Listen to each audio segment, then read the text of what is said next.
नगर परिषद की सभापति महोदया,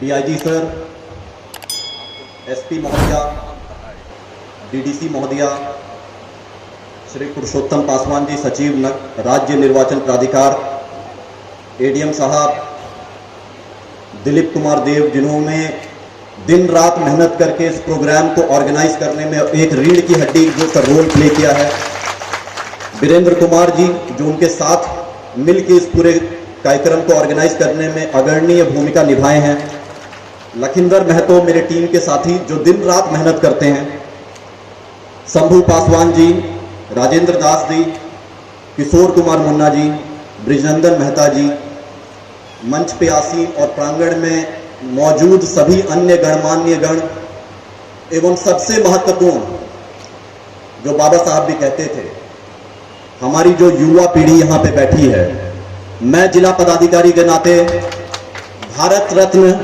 डॉक्टर भीमराव अंबेडकर जी की जयंती और इस समारोह पे आप सभी का दिल से अभिनंदन और स्वागत करता हूं।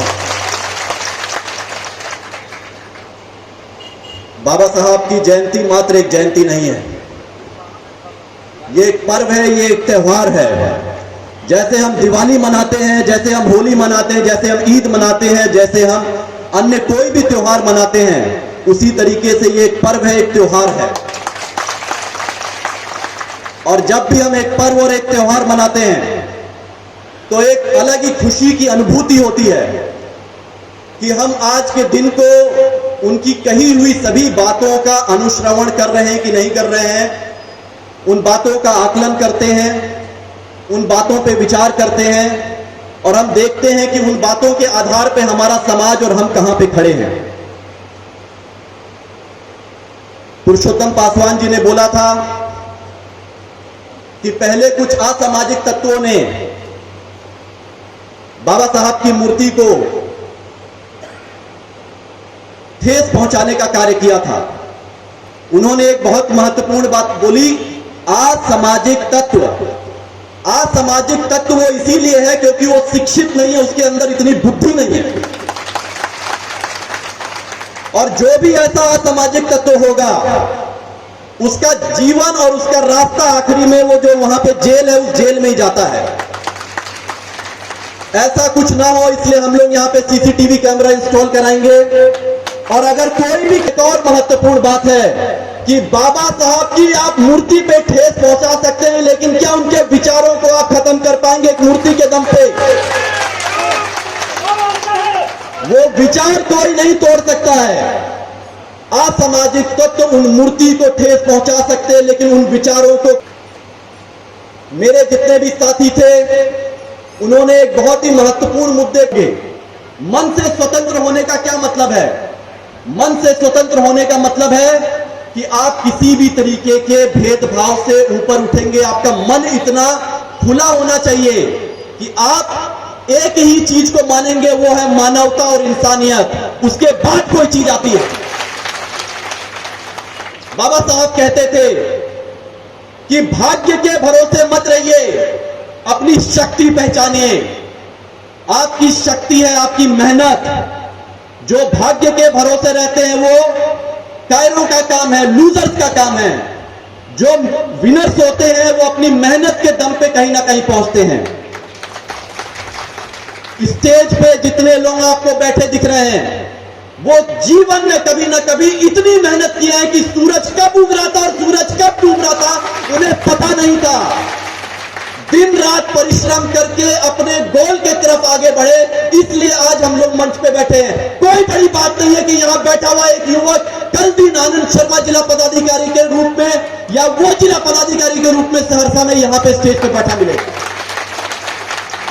और वो तभी होगा जो साहिला जी ने, लिपि ने लगातार बोला, शिक्षा शिक्षा और सिर्फ शिक्षा।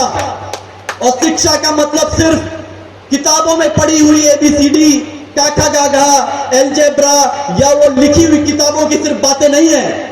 शिक्षा का मतलब है कि हम अपने दिमाग से कितना खुल चुके हैं।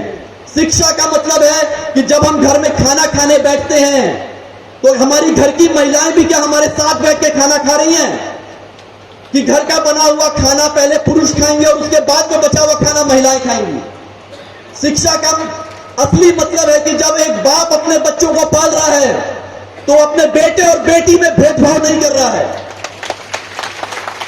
शिक्षा का मतलब है कि जब आप न्याय कर रहे हैं किसी भी जगह बैठ के, चाहे आप छोटी से छोटी जगह बैठ के न्याय कर रहे हैं, चाहे बड़ी से बड़ी जगह बैठ के न्याय कर रहे हैं, आप सिर्फ मुद्दों के मेरिट पे न्याय कर रहे हैं, ना कि सामने वाले की पहचान क्या है।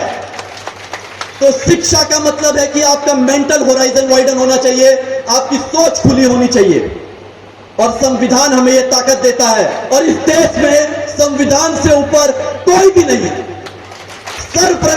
सबसे ऊपर संविधान है। और संविधान हमें लगातार बहुत सारी फंडामेंटल राइट्स देता है, लेकिन साथ में संविधान हमको हमारी फंडामेंटल ड्यूटीज भी याद दिलाता है। उस फंडामेंटल ड्यूटीज को भी आज अनुश्रवण करना बाबा साहब जी के दिन पे अत्यंत महत्वपूर्ण है। हम सिर्फ अपने राइट के बारे में नहीं बात कर सकते, समाज में आपकी ड्यूटी क्या है उसके बारे में भी आपको विचार करना पड़ेगा और सोचना पड़ेगा। अगर यहां बैठा हर व्यक्ति अपनी ड्यूटी को सही मायने में निभाए, तभी सच्चे दिल से हम बाबा साहब अंबेडकर साहब को याद कर रहे हैं। अंत में जो हम लगातार इन पंक्तियों को बोलते हैं, और इन पंक्तियों को इसलिए बोलते हैं क्योंकि यहां बैठा एक भी युवक जब यहां से उठ के जाएगा वो अपने गोल के प्रति ताकत लगाए, अपने लक्ष्य के प्रति ताकत लगाए, और अंदर से उसके कमजोरी नहीं आना चाहिए किसी भी वजह से, चाहे वो संसाधन हो, चाहे उसके आसपास रहने वाली सिचुएशन हो, या कोई भी बात हो, मन में कमजोरी आपके नहीं आना चाहिए। यह लाइन मैं बार बार बोलता हूं और पुनः आज बोल रहा हूं अपने वाणी को समाप्त करने से पहले कि तू खुद की खोज में निकल, तू खुद की खोज में निकल। तू किस लिए हताश है? तू चलते रहे वजूद की समय को भी तलाश है। आप अपने ऊपर विश्वास रखिए, आप अपनी इच्छा शक्ति को ताकत रखिए, कोई भी चीज आपको कमजोर नहीं कर सकता है। तू खुद की खोज में निकल, तू किस लिए हताश है? तू चलते रहे वजूद की समय को भी तलाश है। जो तुझसे लिपटी बेड़ियां समझना इनको वस्त्र तू। बेड़ियां मतलब सारी कमजोरियां हैं, हमें जो कमजोर बनाता है, हमें यह बोलता है कि नहीं हम जीवन में यह काम नहीं कर सकते। ऐसा कोई भी चीज नहीं है हम जो जीवन में नहीं करते, अगर हम ठान ले अपने दिल से। तू खुद की खोज में निकल, तू किस लिए हताश है? तू चलते रहे वजूद की समय को भी तलाश है। जो तुझसे लिपटी बेड़ियां समझना इनको वस्त्र तू। इन बेड़ियों को पिघला के बना ले इनको शस्त्र तू। जय भारत, जय बिहार।